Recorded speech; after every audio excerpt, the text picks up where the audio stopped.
chegada de 2021 trouxe consigo o fim do auxílio emergencial, instaurado com o intuito de mitigar os impactos econômicos causados pela pandemia de Covid-19. Ele foi o maior programa de transferência de renda da história do Brasil. Junto com ele, são terminados o orçamento de guerra e o estado de calamidade pública, que permitiram que o governo federal aumentasse consideravelmente os gastos em meio à crise sanitária. Na virada do ano, o governo voltou às regras orçamentárias anteriores, com pouco espaço para manobra nos gastos. Atravessar 2020 não foi uma tarefa fácil, mas agora pode ser ainda mais complicado para cerca de 67 milhões de brasileiros que deixaram de receber o auxílio. Esse dinheiro ajudou muito nas despesas de muitas famílias, que já não sabem como vão pagar as contas nos próximos meses, visto que o desemprego elevado e o novo coronavírus ainda limitam o trabalho de muitos informais. E esse desespero já começou a ser visto nos últimos dias de dezembro passado, quando filas voltaram a se formar nas agências da Caixa Econômica Federal nos dias de depósito. Criado em abril, o auxílio foi fruto de acerto entre Congresso e Planalto. Inicialmente, o valor era de R$ 500 contra 200 propostos pelo governo. Após negociações com o líder do governo, o deputado Vitor Hugo, do PSL de Goiás, o executivo aceitou aumentar a parcela para R$ 600. Foram, então, 5 repasses iniciais nesse valor, além da extensão de até 4 parcelas de R$ 300. No país, o programa transferiu cerca de 290 bilhões. Desses, 12,1 bilhões foram a beneficiários do Rio Grande do Sul, uma quantidade equivalente a cerca de 2,5% do PIB do estado. Isso mostra que as preocupações com o fim do auxílio emergencial são bastante válidas.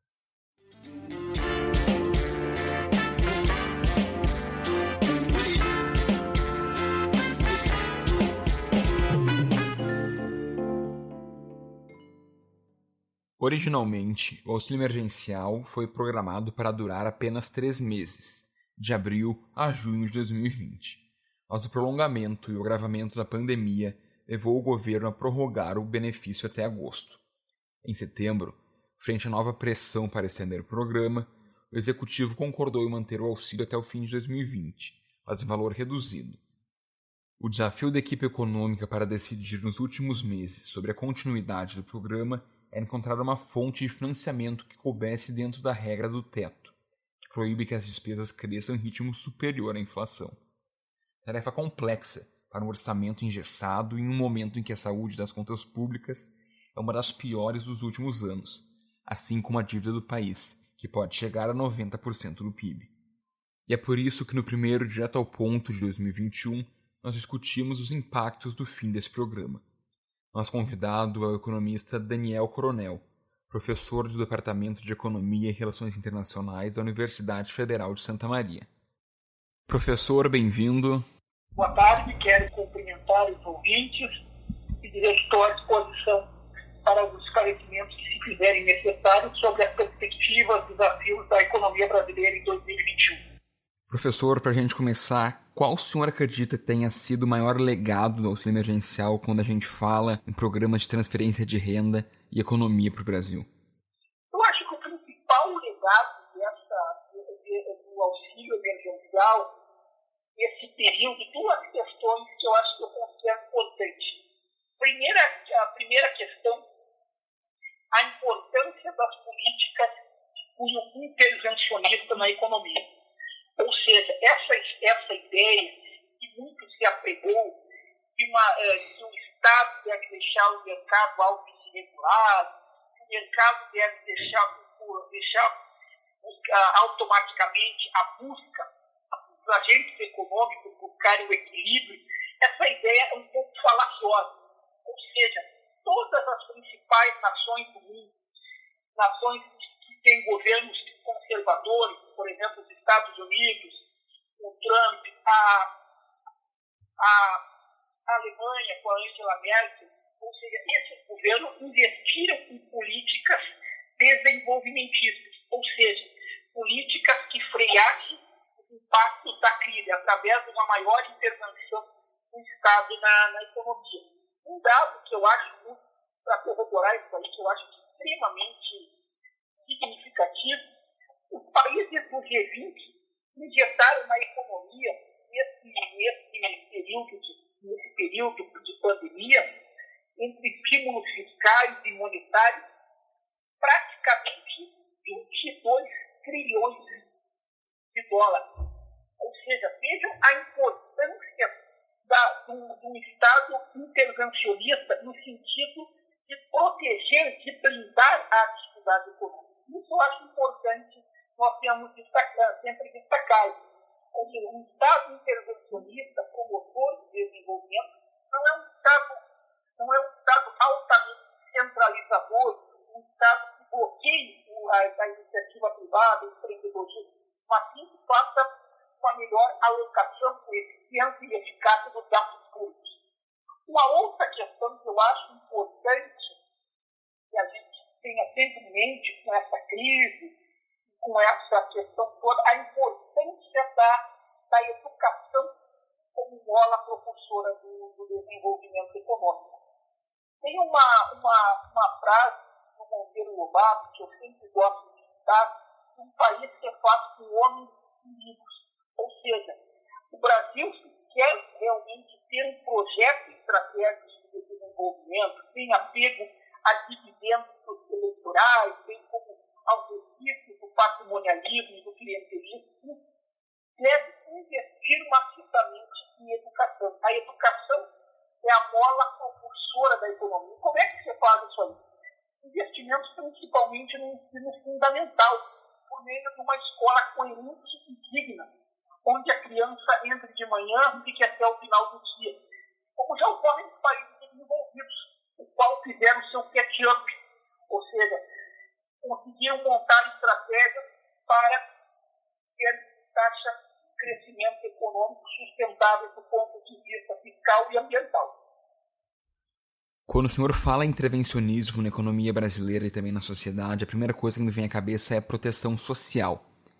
Nesse sentido, eu lhe pergunto, vai ser possível reerguer a economia nacional apenas, e que eu digo apenas entre aspas, com o Bolsa Família como carro-chefe desses programas sociais por aqui? Eu acho que a chave para o país voltar a crescer passa pelo setor industrial. O Brasil vem passando nos últimos anos por um forte processo de desindustrialização, que é materializada pela perda gradativa da indústria de transformação do produto interno bruto. Todos os países que fizeram o seu catch-up, que são países desenvolvidos, tiveram a indústria de transformação como mola propulsora da economia. Ou seja, o governo tem que fazer um projeto de reindustrialização nacional, visando incentivar o empreendedorismo, visando incentivar o setor produtivo, o setor industrial. E isso necessariamente passa essas reformas econômicas que eu falei, que eu gosto muito de usar a expressão reformas pró-competitividade, que inclui tributária, administrativa, dentre outras, melhor segurança nos contratos jurídicos, dentre outras questões. Além de tudo isso aí, o governo deve fazer uma reforma política. É urgente uma reforma política, visando pacificar o país, visando que a política seja utilizada para a construção do bem comum, com a pessoa sendo sujeito, não objeto da mudança. Nós não podemos continuar nesse clima bélico político que nós andamos tendo. Ou seja, o Brasil cada vez mais ocupando as manchetes internacionais devido à forte fragmentação, ao forte clima político que nós estamos tendo no país nos últimos anos. Ou seja, você A ou B, eu acho que não pode, você tem que ter uma linha mestra, ou seja, independente de divergências políticas, a sociedade, os gestores, os governantes, tem a economia brasileira, o desenvolvimento econômico do país como mola propulsora. Professor, nós sabemos que o auxílio emergencial acabaria em algum momento. Dito isso, qual é a sua avaliação sobre a forma como essa interrupção foi feita, partindo de R$600 para 300 e depois de 300 para nada? Eu acho que o governo deveria, nesse momento, teria que estender um pouco mais o auxílio emergencial. Eu sei que nós estamos, como economistas, sei muito bem que nós estamos no limite do teto de gastos, ou seja,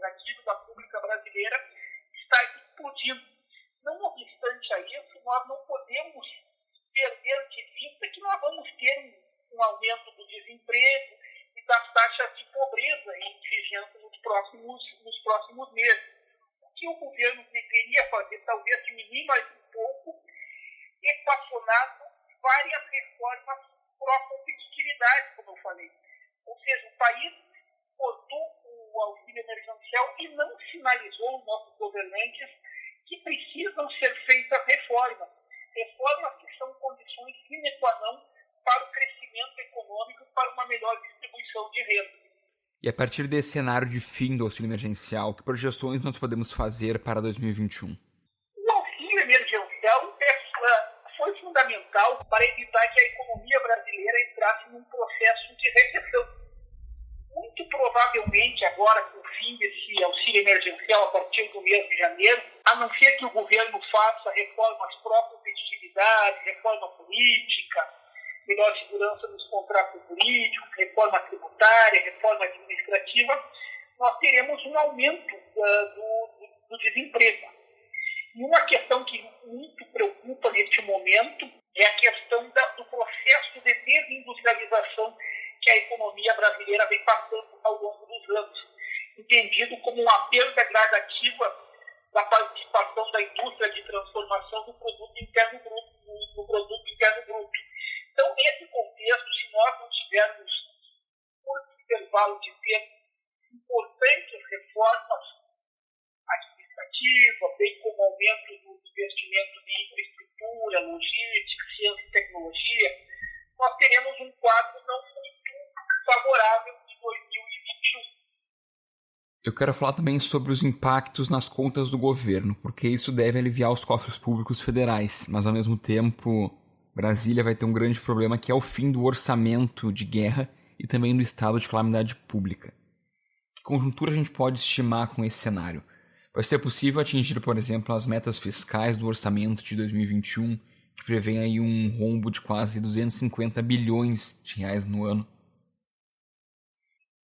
A economia brasileira, desde 2014, vem passando por um forte processo de recessão. O uso da gastança irresponsável, macroeconomicamente, o que contribuiu para o aumento do desemprego, da inflação, das taxas de pobreza e indigência do país, o aumento da dívida pública e da piora dos indicadores econômicos e sociais, entre outras questões.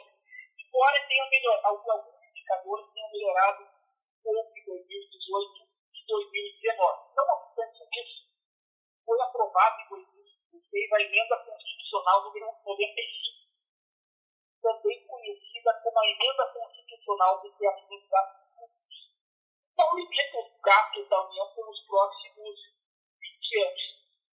Nessa medida, ficam congelados investimentos em educação, ciência e tecnologia, os quais são motores de desenvolvimento econômico para qualquer Estado-nação. Eu entendo, neste momento, a revogação dessa PEC é fundamental para o crescimento econômico e para nós não termos mais uma década perdida, ou seja, uma década de baixo crescimento econômico, com aumento das disparidades econômicas e sociais. E a longo prazo, quais serão os efeitos?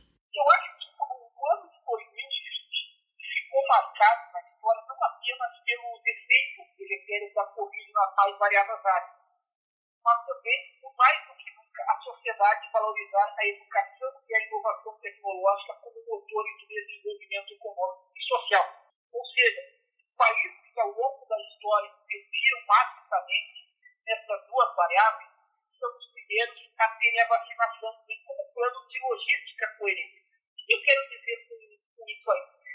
Que se nós não fizermos essa reforma, se nós não sinalizarmos que o Brasil precisa de um projeto estratégico de desenvolvimento, uma melhor distribuição de renda, visando estancar a pobreza, visando maiores investimentos em educação, nós vamos ter, pelos próximos anos, e aí, independente de ganho A ou B, nós vamos ter um cenário de prostração econômica, ou seja, um cenário que a cada ano vai se melhorando, tanto em termos fiscais como em termos sociais. Então, é urgente, é necessário, nesse momento, um governo fazer reformas, ou seja, reformas tem como estratégias para aumentar os investimentos. Só que nesse momento o governo está preso pela PEC dos gastos, ou seja, nenhum economista, seja responsável do ponto de vista macroeconômico, defende a gastança. Pelo contrário, o economista vai defender o controle dos gastos públicos. Mas nós temos que ter em mente que, sem investimentos, nós não vamos ter crescimento econômico. Sem crescimento econômico, o país não vai poder sair dessa grave crise fiscal e econômica que está passando desde 2014. E quando a gente fala dos impactos aqui no Rio Grande do Sul, na sociedade gaúcha, eles são de alguma forma diferentes, tendo em vista as reformas propostas pelo governador Eduardo Leite e também, claro, as novas definições sobre as alíquotas do ICMS decididas no finalzinho do ano passado? Eu acho que o governador Eduardo Leite, fazendo uma análise geral, é um governador que vem se caracterizando por ter responsabilidade macroeconômica, está fazendo reformas importantes, sinalizando para a população, os agentes econômicos, que busca o crescimento econômico, busca o desenvolvimento, mas com estabilidade, sem comprometer as gerações futuras, ou seja, está sinalizando para os agentes econômicos que não querem conviver mais com o gasto irresponsável, a gastança, caracterizou a política econômica de vários governadores, de vários governos ao longo do estado do Rio Grande do Sul. Já teve ações visando modernizar, capacitar, qualificar a administração pública, que eu acho extremamente louvável e importante. Só que o projeto de reforma tributária do governador precisa ser melhor discutido com os agentes políticos, com a sociedade. A ideia do governo de prorrogar o aumento das alíquotas, como ele queria, a Assembleia não deu aval apenas um ano, várias medidas, várias outras coisas, mas o governo tem que finalizar ainda que precisa fazer alguns ajustes. Fora dos próximos meses, tem uma folga fiscal, a perspectiva é que até abril, maio, se me falha a memória, a folha de pagamento vai continuar sendo paga em dia. Também agora tem a prefeita do IPVA, eu acho que ajuda a melhorar um pouco as contas públicas do Estado. O governo tem que sim continuar insistindo no processo de qualificação das contas públicas. Professor, muito obrigado pela participação aqui no Direto ao Ponto. Eu que agradeço a oportunidade, espero que tenhamos um 2021 com paz, saúde, fraternidade, com a redução das disparidades econômicas e sociais. O Direto ao Ponto de hoje fica por aqui. Eu sou Eric Halpe, a edição é de Aleph Alencar. Até a próxima. Tchau, tchau.